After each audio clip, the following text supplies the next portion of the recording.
Hello नमस्कार दोस्तों, स्वागत है आपका अपने यूट्यूब चैनल जैस एजुकेशन में। और फ्रेंड्स, हमने अपना 26 तक अध्याय कंप्लीट कर लिया था। आज हम करने वाले हैं अध्याय 27। क्या है इसमें? मुगल साम्राज्य। मुगल साम्राज्य में मुगल वंश के शासक व उत्तराधिकारी मुगल शासकों के मकबरे दे रखे इसमें।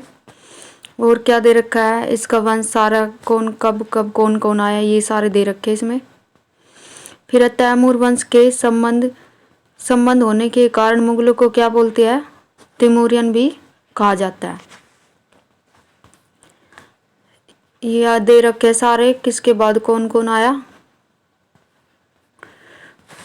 तो आइए दोस्तों, हम शुरू करते हैं अपना यहाँ से। सबसे पहले कौन आता है? बाबर। कब? 1526 से 1530 ईस्वी। और बाबर का जन्म 14 फरवरी 1483 को कहाँ? ट्रांस ओक्सियाना के एक छोटे से राज्य कहाँ पे? फरगना में हुआ था। इसका पूरा नाम क्या था? जहरुद्दीन मोहम्मद बाबर था। और इसके पिता का नाम उमर शेख मिर्जा, जो किससे था? तैमूर वंश से संबंधित। और माता का नाम कुतलुग निगार खानम, जो चंगेज खा के वंश से थी। वह कृष्णदेव राय व नुसरत शाह के समकालीन था। फिर बाबर ने कौन सी आत्मकथा लिखी अपनी? तुजु के बाबरी। किस में लिखी है? तुर्की भाषा में। फिर 1494 में 14 वर्ष की अल्पायु में बाबर ट्रांस ओक्सियाना के फरगना नामक एक छोटे से राज्य की गद्दी पर बैठा था। मध्य एशिया के अन्य असंख्य आक्रमणकारियों की तरह बाबर भी क्या भारत से क्या ले जाना चाहता था? धन धान्य की ख्याति सुनकर उसकी ओर आकृष्ट हुआ। वह भी यहाँ से धन लूटना चाहता था। फिर उसने सुन रखा था कि भारत में क्या है? सोना चांदी बहुत ज़्यादा है। और तैमूर यहाँ से अतुलित संपत्ति, मतलब बहुत ज़्यादा संपत्ति कौन लेके गया था? तैमूर यहाँ से लूट के लेके गया था। और क्या लेके गया था? कुशल कारीगर, जिसके कारण उसने अपने एशियाई साम्राज्य को सुदृढ़ता प्रदान की थी तथा अपनी राजधानी को क्या बनाया था? और सुंदर और भव्य बना दिया था। साथ ही उसने पंजाब के कुछ क्षेत्रों को अपने साम्राज्य में भी मिला लिया था। बाबर की भारत विजय की आकांक्षा का एक और कारण क्या था कि वह काबुल से बहुत कम आय प्राप्त होती थी। फिर उत्तर पश्चिमी भारत की राजनीति परिस्थिति भारत में बाबर के प्रवेश के लिए उपयुक्त थी। 1517 ईस्वी में सिकंदर लोदी की मृत्यु हो चुकी थी तथा दिल्ली की गद्दी पर कौन बैठा था? इब्राहिम लोदी। और अफगान सरदारों में एक सबसे धुरंधर व्यक्ति कौन था? पंजाब का सूबेदार दौलत खां लोधी था। दौलत खां पंजाब का क्या था? लगभग स्वतंत्र शासक था। फिर 1518 से 19 में बाबर ने भेरा के शक्तिशाली दुर्ग को जीत लिया था। और इसके बाद उसने जब वह काबुल लौटा तो दौलत खां ने उसके प्रतिनिधि को भेरा से निकाल दिया। फिर 1520 से 21 ईस्वी में बाबर ने एक पुनः सिंधु नदी पार कर आसानी से भेरा और सियालकोट को फिर से जीत लिया। बाबर के आक्रमण के समय भारतीय राज्य कौन से थे और शासक कौन थे? ये दे रखे हैं। विजयनगर का कौन था? कृष्णदेव राय। दिल्ली में कौन? इब्राहिम लोदी था। और कश्मीर में मोहम्मद शाह। मालवा में कौन था? महमूद शाह द्वितीय। गुजरात में बहादुर शाह। और बंगाल में नुसरत शाह। मेवाड़ में राणा सांगा था। और सिंध में शाह बेग अरमोन। फिर दौलत खां का पुत्र दिलावर खां के नेतृत्व में एक दूत मंडल बाबर के पास पहुंचा और उन्होंने बाबर को क्या भारत आने के लिए निमंत्रित किया। किसने? दौलत खां के पुत्र दिलावर खां ने। दिलावर खां के नेतृत्व में कौन? एक दूत मंडल ने। फिर पानीपत का युद्ध कब हुआ था? 21 अप्रैल 1526 को। किसके बीच हुआ ये? इब्राहिम लोदी और बाबर के बीच में। इब्राहिम लोदी ने विशाल सेना के साथ पानीपत का हरियाणा में और बाबर का सामना किया। बाबर ने 12,000 सैनिकों के साथ सिंधु नदी पार की थी। बाबर ने 2 कुशल उस्मानिया और तोपचिया उस्ताद अली और मुस्तफा की सेवाएं प्राप्त की थी। उस समय भारत में बारूद का प्रयोग धीरे धीरे विकसित हो रहा था। इस युद्ध में बाबर की विजय प्राप्त हुई तथा इब्राहिम लोदी की मृत्यु हो गई। पानीपत के युद्ध का भारतीय इतिहास के निर्णायक युद्ध में गिना जाता है, पानीपत के युद्ध को।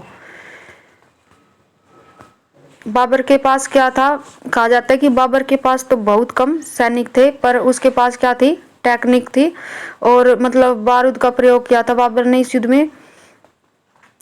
और उस इब्राहिम लोदी के पास क्या था, बहुत कम, बहुत ज़्यादा सेना होते हुए भी उसके पास ये वैज्ञानिक सुविधा नहीं थी, और इसलिए इब्राहिम लोदी यहाँ पे हार गया था। फिर है युद्ध, पानीपत का प्रथम युद्ध 21 अप्रैल 1526 को हुआ था, और खानवा का युद्ध 16 मार्च 1527 को। चंदेरी का युद्ध कब हुआ, 29 जनवरी 1528 को।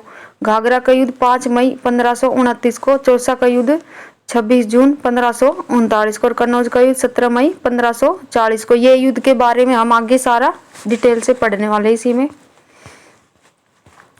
फिर इस युद्ध में लोधी साम्राज्य का अंत हो गया, और दिल्ली से आगरा तक संपूर्ण क्षेत्र पर किसका अधिकार हो गया, बाबर का नियंत्रण स्थापित हो गया। बाबर ने और दो कठिन लड़ाइयाँ लड़नी पड़ी, पहली मेवाड़ के राणा सांगा के विरुद्ध और दूसरी पूर्वी अफगानों के विरुद्ध। बाबर ने अपनी आत्मकथा में क्या कहा है कि उसने सर्वप्रथम बारूद का प्रयोग भेरा के किले पर आक्रमण करते समय किया था। इस युद्ध में बाबर ने तुलगुमा पद्धति का प्रयोग किया था। फिर आता है इसके बाद खानवा का युद्ध, किसके बीच होता है, बाबर और राणा सांगा के बीच। कब हुआ था, 16 मार्च 1527 को। बाबर ने राणा सांगा पर संधि भंग करने का क्या लगाया था, आरोप लगाया, और उसने कहा कि उसे राणा सांगा ने भारत आने के लिए क्या किया था, आमंत्रित किया था, और इब्राहिम लोदी के विरुद्ध उसका साथ देने का वचन दिया था। परंतु जब वह दिल्ली और आगरा पर विजय पाने में बिजी था तो क्या हो गया, राणा सांगा ने उसका साथ नहीं दिया। अत्यधिक अफगानों ने राणा सांगा का सहयोग किया। इनमें इब्राहिम लोदी का छोटा भाई कौन, महमूद लोदी भी शामिल था, जिसे क्या सांगा के विजित होने पर दिल्ली की गद्दी वापस मिल जाने की क्या थी, आशा थी। मेवात के शासक कौन, हसन खान ने मेवाती राणा का सहयोग किया। लगभग सभी राजपूत राजाओं ने राणा के अधीन लड़ने के लिए अपनी अपनी सेनाओं की टुकड़ियां भेजी। फिर क्या, राणा सांगा की ख्याति बयाना जैसे कुछ सीमावर्ती मुगल ठिकानों के विरुद्ध उसकी प्रारंभिक सफलता की जानकारी से बाबर की सेना में पराजय की निराशा छा गई। उनमें उत्साह भरने के लिए बाबर ने पूरी गंभीरता से ऐलान किया कि यह लड़ाई अपने को क्या सच्चा मुसलमान दिखाने के लिए और जिहाद का नारा बोलते, जिसे युद्ध से एक दिन पहले उसने अपने सैनिकों के सामने शराब की समूची सुराइयां उलीच दी तथा सारे पैमाने तोड़ डाले। फिर उसने पूरे राज्य में शराब की खरीद बिक्री पर पाबंदी लगा दी तथा मुसलमानों पर से सारी चुंगी हटा ली। बाबर ने सावधानी पूर्वक आगरा से 40 किलोमीटर दूर खानवा में एक उपयुक्त स्थान चुनकर अपना मोर्चा जमाया। खानवा का मैदान 1527 ईस्वी में भीषण युद्ध हुआ, और बाबर के अनुसार राणा सांगा की सेना में कितने 2 लाख से अधिक सैनिक थे, जिनमें 10,000 अफगान घुड़सवार भी थे। इस युद्ध में राणा सांगा की सेना पराजित हो गई। फिर खानवा के युद्ध से दिल्ली आगरा क्षेत्र में बाबर की स्थिति और भी मजबूत हो गई, जिसके पश्चात उसने क्या, मालवा क्षेत्र पर चंदेरी के राजा कौन, मदीनी राय पर आक्रमण कर दिया। राजपूत की वीरता पूर्वक लड़े और परंतु मेदिनी राय पराजित हुआ। राजपूत स्त्रियों ने इसे युद्ध के बाद क्या कर लिया, जोहर कर लिया। फिर है बाबर की आत्मकथा। बाबर ने अपनी आत्मकथा किस भाषा में लिखी है, तुर्की भाषा में तुजु के बाबरी की रचना की थी। इससे बाबरनामा वाक़ियाते बाबरी के नाम से भी जाना जाता है। सर्वप्रथम अकबर के समय में इसका किस में अनुवाद किया, फारसी भाषा में अनुवाद किसने किया था, पायदा खान ने किया था। फिर इसके पश्चात 1590 ईस्वी में अब्दुल रहीम खान ने इसका फारसी में अनुवाद किया, और बाबरनामा का फारसी भाषा से अंग्रेजी अनुवाद सर्वप्रथम किसने किया, लीडन अर्स्किन व एल्किंग ने 1826 ईस्वी में। फिर बाबर के भारत आगमन का महत्व। कुषाण साम्राज्य के पतन के बाद यह पहला अवसर था जब काबुल और कंधार उस साम्राज्य के अंग बन गए थे, जिसमें उत्तर भारत क्या था, शामिल था। फिर बाबर ने भारत में एक नई युद्ध पद्धति तुलगमा का सूत्रपात किया। यद्यपि भारत में बारूद की जानकारी पहले भी थी, परंतु बाबर ने दिखा दिया कि तोपखानों और अश्वारोही सेना के कुशल संयोग से कितना कुछ प्राप्त किया जा सकता था। उसकी वजह से भारत में बारूद और तोपखाने की लोकप्रियता क्या हो गई, तेजी से बढ़ गई। बाबर ने फारसी, अरबी, तुर्की का स्पष्ट ज्ञान था बाबर को, और तुर्की भाषा में तुर्की भाषा क्या थी, उसकी मातृभाषा थी। फिर उसका प्रसिद्ध संस्मरण तुजू के बाबरी विश्व साहित्य की एक अमर कीर्ति मानी जाती है। एक मसनवी और एक जाने माने सूफी संत की रचना का तुर्की भाषा में अनुवाद उसकी अन्य कीर्तियां हैं। वह एक गंभीर प्रकृति विशारद था तथा उसने भारत की वनस्पति व जीव जंतुओं का वर्णन विस्तार से किया है। उसने कई योजनाबद्ध बगीचे लगवाए और उनमें पानी के तीव्र प्रवाह की व्यवस्था करवाई। आगरा में ज्यामिति विधि से एक बाग लगवाया जिसे क्या बोलते हैं, नूरे अफगान नामक बाग कहा जाता है। इसे आराम बाग के नाम से भी जाना जाता है। बाबर ने सड़क मापने हेतु क्या गज ए बाबरी नामक पैमाने का प्रयोग किया था। फिर आता है इसके बाद हुमायूं 1530 से 40 और फिर दोबारा 1555 से 56 ईस्वी। बाबर के 4 पुत्रों में हुमायूं को कामराज और अस्करी, कामरान, अस्करी, हिंदाल और हिंदाल थे। सबसे बड़ा कौन था इसमें? हुमायूं था। बाबर की मृत्यु के बाद 30 दिसंबर 1530 में उसका पुत्र कौन? हुमायूं सिंहासन पर बैठता है। फिर हुमायूं ने अपने पिता के आदेश के अनुसार कामरान को काबुल और कंधार, अस्करी को क्या संभल तथा हिंदाल को अलवर की जागीर दी। इसके अतिरिक्त अपने चचेरे भाई सुलेमान मिर्जा को क्या बदखसा की जागीर दी। 1530 में हुमायूं ने कालिंजर का अभियान किया जिसका शासक कौन था? प्रताप रुद्रदेव था। फिर 1532 ईस्वी में उसने दोहरा नामक स्थान पर बिहार को जीतने वाली अफगान सेना को परास्त कर दिया तथा पूर्वी उत्तर प्रदेश में जौनपुर पर अधिकार कर लिया। हुमायूं ने चुनार पर डेरा डाला। यह सशक्त दुर्ग आगरा और पूर्व के मध्य के थल मार्ग और नदी मार्ग को नियंत्रित करता था तथा भारत के प्रवेश द्वार के रूप में जाना जाता था।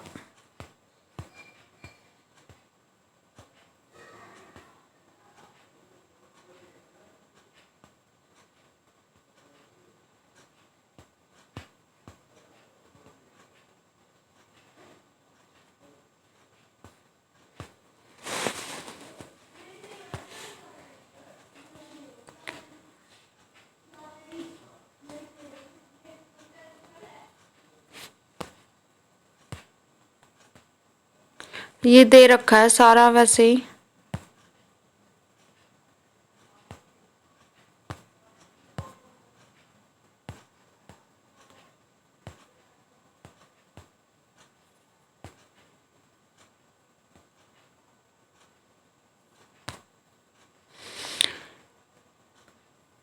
शेर खां इस समय अफगान सरदारों से सबसे अधिक क्या था? शक्तिशाली था। 4 महीने की घेराबंदी के बाद हुमायूं शेर खां के समझौते के प्रस्ताव पर सहमत हो गया जिसके अनुसार चुनार के किले पर शेर खां का अधिकार कायम रहना तथा इसके स्थान पर उसने मुगलों के प्रति वफादार रहने का वचन दिया। बंधक के रूप में अपना एक बेटा हुमायूं के पास भेज दिया।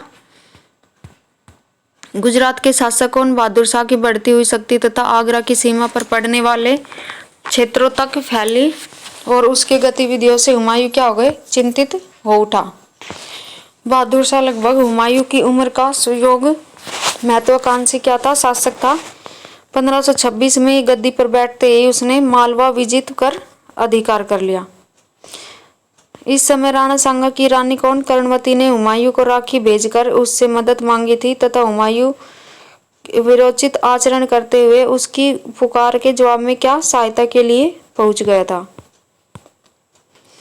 फिर मुगल हस्तक्षेप के भय से बहादुर शाह ने राणा से क्या संधि कर ली और उसके नकद और भारी हर्जाना वसूल कर किले को उसके अधिकार में छोड़ दिया। फिर अगले 1.5 साल तक हुमायूं दिल्ली में एक नए नगर के निर्माण में बिजी रहा जिसका नाम क्या रखा गया? दिनपना रखा गया। दिनपना का उद्देश्य क्या था? मित्रों और शत्रुओं को प्रभावित करना था। चित्तौड़ से बचकर जाने के पश्चात बहादुर शाह ने अपना अभियान जारी रखा और किस पर? चित्तौड़ पर फिर से घेरा डाल दिया तथा इब्राहिम लोदी के एक रिश्तेदार कौन? तातर खां को अस्त्र शस्त्र और सैनिक उपलब्ध करवाया। तातर खां 40,000 की एक फौज से आगरा पर आक्रमण करने वाला था। हुमायूं ने तातर खां की चुनौती को आसानी से क्या कर दिया? विफल कर दिया और मालवा पर क्या करा? आक्रमण कर दिया। इस आक्रमण के बाद हुए संघर्ष में हुमायूं ने उल्लेखनीय सैनिक कौशल और व्यक्तिगत वीरता का परिचय दिया। बहादुर शाह में मुगलों का सामना करने का साहस नहीं था। उसने चित्तौड़ पर अधिकार कर लिया, परंतु हुमायूं के आक्रमण की सूचना पाते ही वह अपने किले बंद शिविर को छोड़कर कहाँ भाग गया? मांडू भाग गया बहादुर शाह। बहादुर शाह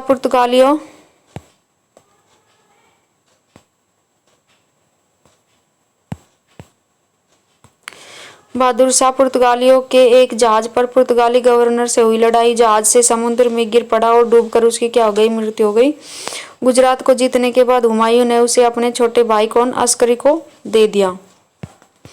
फिर आता चौसा का युद्ध 26 जून 1539 को। किसके बीच होता है ये? हुमायूं आगरा से हुमायूं की गैर हाजिरी 1535 से 1537 फरवरी के समय शेर खान ने अपनी स्थिति और मजबूत कर ली थी। अब वह बिहार का निर्विवाद स्वामी था। यद्यपि वह मुगलों के प्रति वफादारी का दिखावा करता रहा, परंतु वस्तुतः भारत से इसने उनके निष्कासन की योजना व्यवस्थित रीति से तैयार कर रहा था। इसने एक विशाल और कुशल सेना खड़ी कर ली थी, जिसमें क्या 1200 हाथी शामिल थे। हुमायूं के आगरा लौटने के कुछ ही दिन बाद उसने क्या इसी सेना के बल पर बंगाल के शासक को पराजित कर उसने 13 लाख दिनार सोने के सिक्के हर्जाना वसूल किया था। हुमायूं ने शेर खां के विरुद्ध कूच कर दिया और क्या 1537 ईस्वी के अंतिम दिनों में चुनार पर घेरा डाल दिया। फिर अफगानों ने वीरता के साथ किले की रक्षा की। तोपचीर सुरुमी खां की कई प्रयासों के बाद भी उस पर अधिकार करने में हुमायूं को 6 महीने लग गए। शेर खां ने धोखे से रोहतास का मजबूत किले पर अधिकार कर लिया था। उसके बाद उसने दूसरी बार बंगाल पर आक्रमण किया और उसकी राजधानी क्या थी? गौड़ पर अधिकार कर लिया। इस प्रकार शेर खां ने हुमायूं को पराजित कर दिया। फिर गौड़ को जीतने के बाद शेर खां ने हुमायूं के पास प्रस्ताव भेजा कि वह बंगाल को उसके अधिकार में रहने दे तो वह बिहार उसे सौंप देगा और क्या 10 लाख दिनार भी सालाना अदा कर देगा। हुमायूं ने शेर खां के प्रस्ताव को ठुकरा दिया तथा बंगाल पर चढ़ाई करने का निर्णय कर लिया। हुमायूं अपनी सेना के बक्सर के पास चौसा तक ले गया। शेर खां के शांति के एक प्रस्ताव के झांसे में आकर हुमायूं ने कर्मनाशा नदी पार कर उसके पूर्वी तट पर आ गया। हुमायूं अपने घोड़े सहित गंगा नदी में क्या हो गया? कूद गया और फिर उसको किसने बचाया? एक भिश्ती की सहायता से सुरक्षित बाहर निकला। हुमायूं ने इस उपकार के बदले भिश्ती को एक दिन का बादशाह घोषित किया, जिसने चमड़े का सिक्का जारी किया था। फिर होता कन्नौज और बिलग्राम का युद्ध 17 मई 1540 ईस्वी को। इस युद्ध में हुमायूं ने अफगानों का वीरतापूर्वक मुकाबला किया। हुमायूं के दोनों भाई कौन? हिंदाल और अस्करी बहादुरी से लड़े, परंतु मुगलों की क्या हो गई? इसमें पराजय हो गई। फिर कन्नौज की लड़ाई ने हुमायूं और शेर खां के मध्य क्या संघर्ष का फैसला कर दिया। अब हुमायूं बिना बादशाहत का बादशाह रह गया था। काबुल और कंधार कामरान के हाथों में थी। अगले 2.5 वर्षों तक वह सिंध और उसके आसपास के क्षेत्रों में क्या रहा? भटकता रहा तथा राज्य वापस पाने के लिए विभिन्न प्रकार की योजनाएं बनाता रहा। इसे ईरान के शाह के दरबार में शरण मिली तथा 1545 में उसी की सहायता से उसने काबुल और कंधार पर फिर से अधिकार कर लिया। अपने निर्वासन काल के दौरान हुमायूं ने हिंदाल के आध्यात्मिक गुरु कौन? मीर अली की पुत्री किससे? हमीदाबाद नौ बेगम से कब? 1541 को 29 अगस्त को क्या कर लिया? विवाह कर लिया और जिन्होंने अकबर को जन्म दिया। फिर 1523 जुलाई 1555 में हुमायूं एक बार फिर पुनः दिल्ली के सिंहासन पर बैठा, परंतु वह अधिक समय तक जीवित नहीं रहा। एक दिन हुमायूं जब दिल्ली में दिन पनाह भवन में स्थित पुस्तकालय शेर मंडल की सीढ़ियों से उतर रहा था तो वह गिर गया और उसकी क्या हो गई? 1556 में हुमायूं की मृत्यु हो गई।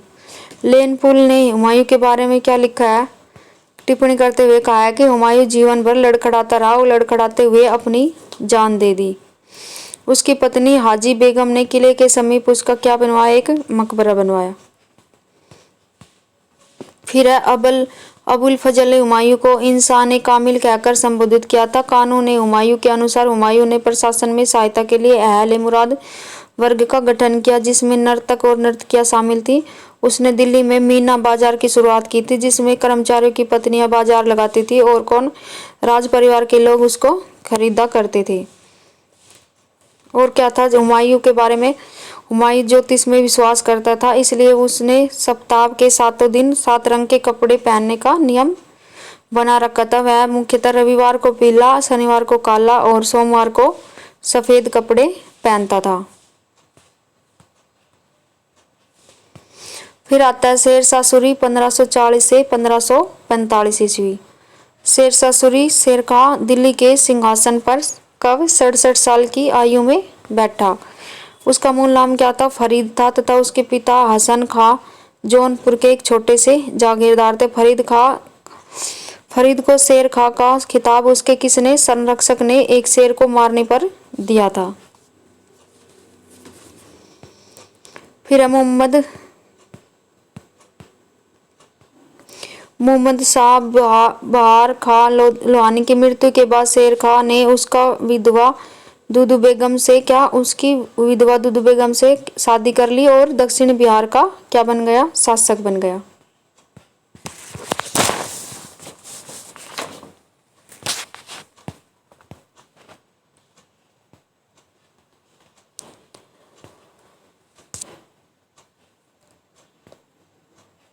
फिर क्या है? शेरशाह सूरी ने मोहम्मद बिन तुगलक की मृत्यु के पश्चात उत्तर भारत में स्थापित सबसे बड़े साम्राज्य पर क्या क्या शासन किया। उसका साम्राज्य बंगाल से लेकर सिंधु नदी तक कश्मीर को छोड़कर फैला हुआ था। पश्चिम में उसने मालवा और लगभग पूरे राजस्थान को जीत लिया था। 1532 ईस्वी में मारवाड़ की गद्दी पर बैठने वाला राजा कौन? मालदेव ने बहुत तेजी से संपूर्ण पश्चिमी और उत्तर राजपूताना पर अपना आधिपत्य स्थापित कर लिया था।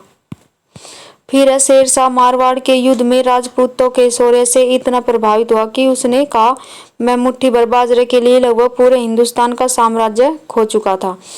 राजपूत और अफगान सेना के साथ 1544 में अजमेर और जोधपुर के मध्य शामिल नामक स्थान पर युद्ध हुआ। उनके बीच 10 महीनों की अल्प अवधि में ही शेरशाह ने लगभग पूरे राजस्थान को अपने अधीन कर लिया। फिर क्या है? उसका आखिरी सैनिक अभियान कालिंजर के विरुद्ध था। कालिंजर की घेराबंदी के दौरान उक्का नामक आग्नेय अस्त्र चलाने के दौरान शेरशाह बुरी तरह से क्या हो गया? घायल हो गया। शेरशाह सूरी फिर किले पर अधिकार हो जाने की खबर सुनने के बाद 1545 ईस्वी में क्या हो गई? उसकी मृत्यु हो गई। शेरशाह सूरी का दूसरा बेटा इस्लाम शाह सिंहासन पर बैठा और उसने 1553 ईस्वी तक शासन किया।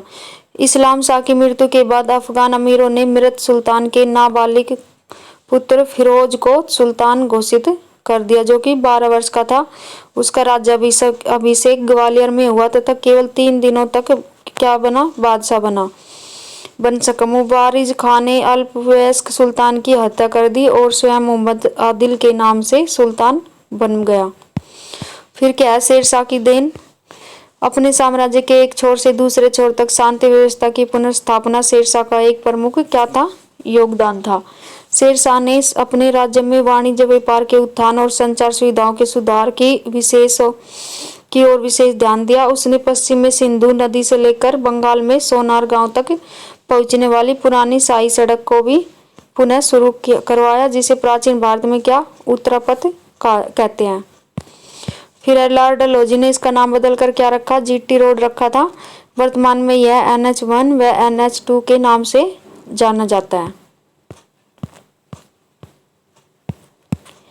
ये दे रखा है मैप में शेरशाह सूरी मार्ग। उसने आगरा और जोधपुर व चित्तौड़ तक सड़क बनवाई और एक अन्य सड़क लाहौर से मुल्तान तक बनवाई। और क्या क्या था? 8 किलोमीटर की दूरी पर क्या बनवाई थी? इन सड़कों पर सराय बनवाई थी। शेरशाह सूरी ने कुल कितनी सराय बनवाई? 1700। शेरशाह सूरी द्वारा बनवाई गई सड़कों सराय को साम्राज्य की क्या बोलते हैं? धमनियां कहा गया। और बहुत सी सराय बाजार बस्तियों के रूप में विकसित हुई, जिन्हें क्या? कस्बा कहा जाता था। सरायों का उपयोग समाचार सेवाओं के लिए अर्थात डाक चौकियों के लिए भी किया जाता था। शेरशाह ने वाणिज्य व्यापार को प्रोत्साहन देने के लिए बहुत से सुधार किए। उसके संपूर्ण साम्राज्य में व्यापार के माल के पर सिर्फ 2 स्थानों में चुंगी लगती थी।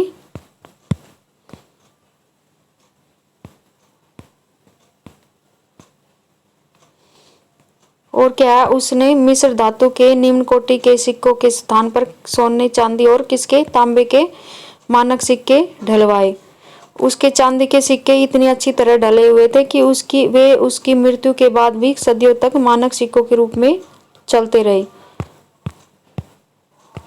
शेर शाह ने सल्तनत काल से प्रचलित प्रशासनिक विभाजनों में बहुत परिवर्तन नहीं किए। कई गांवों को मिलाकर एक परगना बनता था। परगना सिकदार के जिम्मे में होता था, जो शांति व्यवस्था का ध्यान रखता था।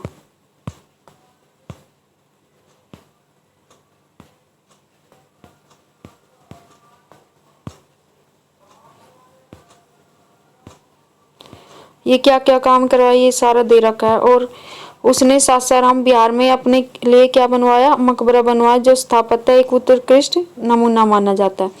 और शेरशाह ने दिल्ली के निकट यमुना के किनारे एक नया नगर भी बसाया। अब उसमें केवल पुराना किला और उसके अंदर बनी एक क्या है, मस्जिद सुरक्षित है।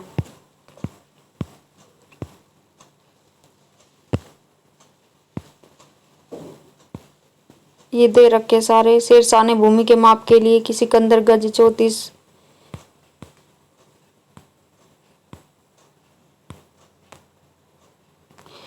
शेरशाह के समय कितनी 23 टकसालें थी। शेरशाह के सिक्कों पर शेरशाह का नाम और पद अरबी या नागरी लिपि में अंकित होता था। और क्या शेरशाह द्वारा रुपये के बारे में किसने लिखा, स्मिथ ने लिखा कि यह रुपया वर्तमान ब्रिटिश मुद्रा प्रणाली का आधार था।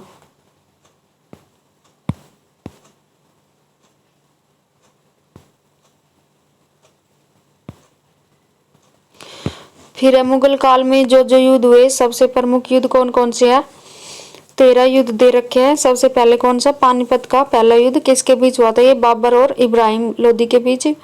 इसमें किसकी विजय हुई, बाबर की। फिर खानवा का युद्ध हुआ 1527 में, बाबर और किसके बीच, राणा सांगा के बीच। इसमें भी बाबर की विजय हुई थी। और चंदेरी के युद्ध 1528 में, बाबर और किसके बीच, मेदिनी राय के बीच, और बाबर की इसमें भी विजय हुई। घाघरा का युद्ध फिर 1529 में, बाबर व महमूद लोदी के मध्य बाबर की विजय। चौसा का युद्ध 1539 में, हुमायूं और किसके बीच, शेरशाह सूरी के बीच में। इसमें शेरशाह की सूरी की विजय हुई।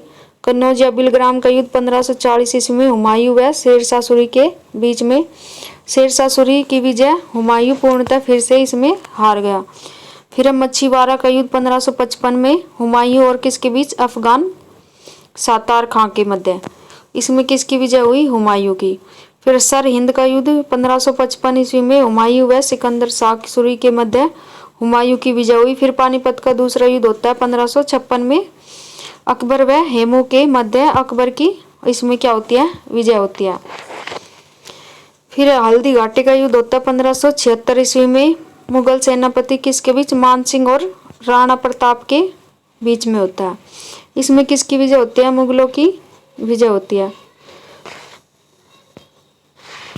फिर है अहमदनगर का युद्ध, अकबर की सेना व चांद बीबी के बीच में। इसमें अकबर की विजय होती है, कब होता है, 1600 ईस्वी में। फिर असीरगढ़ का युद्ध 1601 में, अकबर व मियाँ बहादुर के बीच में। इसमें भी किसकी विजय होती है, अकबर की विजय होती है। तो धन्यवाद दोस्तों, हमारा चैप्टर होता है यहाँ पे समाप्त। ये हमारा हो चुका है पूरा चैप्टर।